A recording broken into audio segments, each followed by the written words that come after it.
Kira iya, itu salah satu alasan juga ya kita masuk ke dalam untuk bisa mempengaruhi, untuk bisa memberikan masukan, saran, pertimbangan, dan seperti saya sampaikan tadi memastikan semua arahnya itu tercapai, kemerdekaan Palestina tercapai, kemudian solusi dua negara ini benar-benar bisa terwujud. Baik, terima kasih teman-teman sudah membersamai sampai hari ini, hari terakhir kita di Swiss. Jadi kemarin seperti kita ketahui bersama, Bapak Presiden hadir di Davos untuk menghadiri dua event yang kami kira cukup strategis. Yang pertama adalah penandatanganan charter dari Board of Peace atau Dewan Perdamaian yang merupakan bagian dari proses yang selama ini sudah kita lakukan dalam rangka menyelesaikan konflik, mencapai perdamaian dan menyelesaikan konflik serta rehabilitasi pasca konflik di Palestina, di Gaza pada khususnya. Seperti yang sudah saya sampaikan bahwa ini merupakan bagian dari pertemuan-pertemuan antara beberapa negara Islam dan beberapa negara yang penduduknya mayoritas Islam tentang situasi yang terjadi di Palestina, dan waktu itu kita mencapai suatu kesepakatan untuk juga melibatkan dunia internasional dalam proses ini untuk benar-benar bisa mencapai suatu perdamaian yang sifatnya permanen di Gaza, dan pertemuan tersebut kemudian dilanjutkan dengan pertemuan di Mesir, di Sharm el-Sheikh, yang kemudian kemarin ditandatanganilah charter dari apa yang disebut dengan Board of Peace. Sebenarnya Board of Peace ini merupakan suatu badan internasional, ya, sekarang resmi jadi badan internasional yang bertugas untuk memonitor administrasi, stabilisasi, dan juga upaya-upaya rehabilitasi di Gaza pada khususnya dan di Palestina. Indonesia memandang bahwa karena kita juga merupakan bagian dari negara-negara yang sejak awal ikut dalam proses ini, memandang bahwa Indonesia perlu untuk ikut bergabung, dan terus terang saja perlu disampaikan bahwa prosesnya ini juga agak cepat. Dalam beberapa hari yang lalu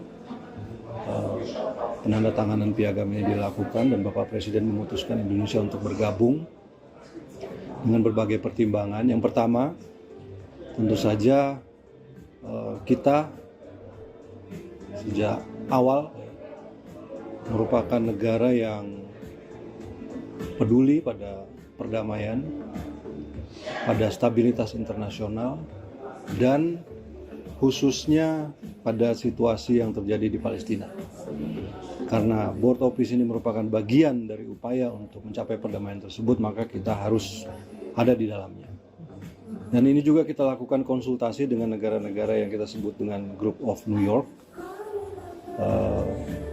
Ada beberapa kali pertemuan, sebenarnya banyak percakapan, kemudian dialog yang terjadi, kemudian pertimbangan-pertimbangan, dan 2 hari sebelum penandatanganan kemarin semuanya bersepakat untuk ikut bergabung bersama Joint of Peace, bersama Board of Peace.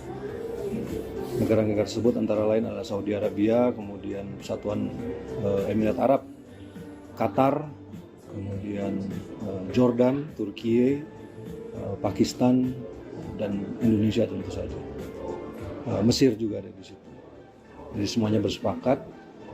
Kemudian kita meyakini bahwa Board of Peace ini adalah sebuah langkah yang konkret setelah sekian lama untuk bisa mencapai apa yang kita harapkan di Palestina.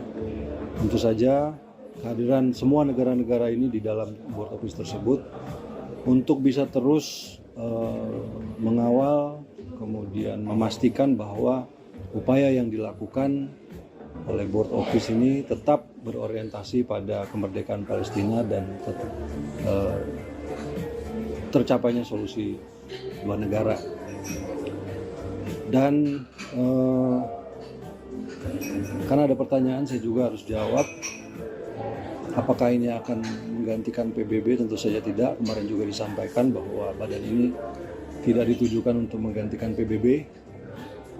Ini adalah satu badan internasional yang merupakan yang lahir dari kepedulian untuk menciptakan perdamaian dan stabilitas khususnya di Gaza. Karena itu upaya-upaya ini kita harus ikut. Indonesia memutuskan untuk bergabung. Dan acara yang berikutnya adalah special address oleh Presiden Prabowo Subianto. Kemarin sudah kita saksikan juga sama-sama, yang pada intinya beliau menyampaikan, memaparkan arah kebijakan ekonomi Indonesia, hal-hal yang sudah dilakukan oleh pemerintah selama kurang lebih 15 bulan.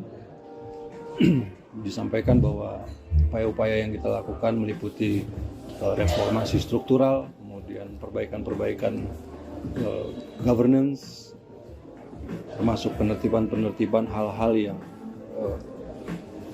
irreguler selama ini dan ilegal, kemudian meningkatkan efisiensi dari pemerintahan itu sendiri. Dan beliau juga menyampaikan program-program yang dilakukan pemerintah di bidang investasi sumber daya manusia. Karena tanpa sumber daya manusia yang berkualitas, apa yang kita inginkan dan kita cita-citakan bagi bangsa kita itu tidak akan terwujud. Dan dari beberapa respon yang kami dapatkan, dunia internasional menyambut baik pidato tersebut. Kemudian juga saya kira ini membuat posisi Indonesia saat ini di dunia internasional berada di dalam satu tingkat yang saya kira jauh lebih tinggi. Kita ada bersama-sama dengan negara-negara lain yang dan menjadi negara yang diperhitungkan di dalam percaturan politik internasional. Saya kira itu saja. Pertanyaan? Dengan bergabungnya Indonesia ke BOP ini, apakah artinya Indonesia juga memiliki posisi yang lebih kuat untuk mendorong solusi diplomatik, misalnya daripada hanya misalnya mengecam dari luar forum gitu? Saya kira iya, itu salah satu alasan juga ya kita masuk ke dalam untuk bisa mempengaruhi, untuk bisa memberikan masukan, saran, pertimbangan, dan seperti saya sampaikan tadi, memastikan semua arahnya itu tercapai, kemerdekaan Palestina tercapai, kemudian solusi dua negara ini benar-benar bisa terwujud. Dan kemarin juga kita saksikan bahwa sesuai dengan apa yang menjadi peace proposal dari Presiden Trump, bahwa akan ada satu badan teknokratik ya, sifatnya teknokratik dari pihak Palestina. Kemarin juga sudah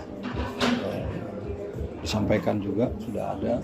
Jadi, kita akan terus melakukan upaya-upaya seperti yang disampaikan oleh Bapak Presiden. Kita harus memberikan perdamaian satu kesempatan, dan ini adalah sebuah kesempatan yang realistis karena tidak ada alternatif lain. Kalau selama ini banyak negara menyampaikan kecaman, menyampaikan statement, tetapi saya kira kehadiran Board of Peace ini dan langkah-langkah yang akan dilakukan ke depan itu merupakan sesuatu yang tangible sifatnya dalam rangka mencapai kemerdekaan Palestina. Mas Yugi, kalau agenda Bapak yang ke setelah ini Paris itu akan terbuka nggak Mas? Itu nggak terbuka. Oh, nggak terbuka. Kalau menanyakan soal Beliau memenuhi undangan Presiden Macron. pembicaraan terkait apa? Tidak. Kalau sikap Indonesia soal ini boleh nggak masuk konflik Amerika Serikat yang mau invasi Greenland, sikap Indonesia?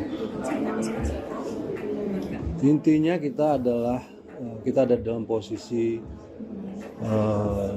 non-aligned. Kita sadar bahwa dunia sekarang sangat dinamis situasinya, namun kita juga harus ingat bahwa ada kepentingan nasional yang harus kita jaga. Oleh karena itu kita selalu berpandangan bahwa apapun yang kita lakukan kita harus berpijak pada kepentingan nasional kita. Kita mengharapkan perdamaian, kita mengharapkan stabilitas seperti yang disampaikan juga kemarin oleh Bapak Presiden bahwa tanpa stabilitas, tanpa perdamaian tidak mungkin mencapai suatu keadaan yang di mana dunia ini makmur, di mana masyarakatnya makmur. Jadi saya kira itu yang menjadi posisi kita. Sudah? Oke, makasih. Thank you teman-teman. Ya, makasih nih. Mau lagi Mas Udi? Kalau ini lebih ke penasaran sih, kayak Indonesia kan kalau nggak salah the only Southeast Asian country yang masuk Board of Peace kan. Ada Vietnam. Oh, Vietnam. Vietnam ikut tapi nggak ikut. Oh, nggak ikut. Jadi kita itu sebagai founding members. Yang kemarin 20 tanda tangan itu founding members. Kita kan tapi maksudnya di Southeast Asia dan Malaysia juga yang dia lokal dalam peace gitu. Kalau itu memang tidak ada invitation ke Malaysia atau? Dari informasi yang saya dapat, ada 60 undangan yang disampaikan oleh Presiden Trump, tapi tidak diberi detail siapa-siapa saja. Dan dari 60 tersebut, yang 20 kemarin yang sebagai early responder dianggap sebagai founding members minta untuk tanda tangan. Memang ada 2 undangan, satu undangan untuk join Board of Peace dan ada juga undangan untuk ikut penandatanganan. Dan yang dipersyaratkan kemarin itu sebenarnya yang ikut penandatanganan adalah orang yang adalah negara yang setuju untuk bergabung. Tapi sebenarnya listnya cukup banyak kemarin, cuma karena tidak semuanya bisa hadir pada saat penandatanganan, jadi yang 20 inilah yang jadi founding members.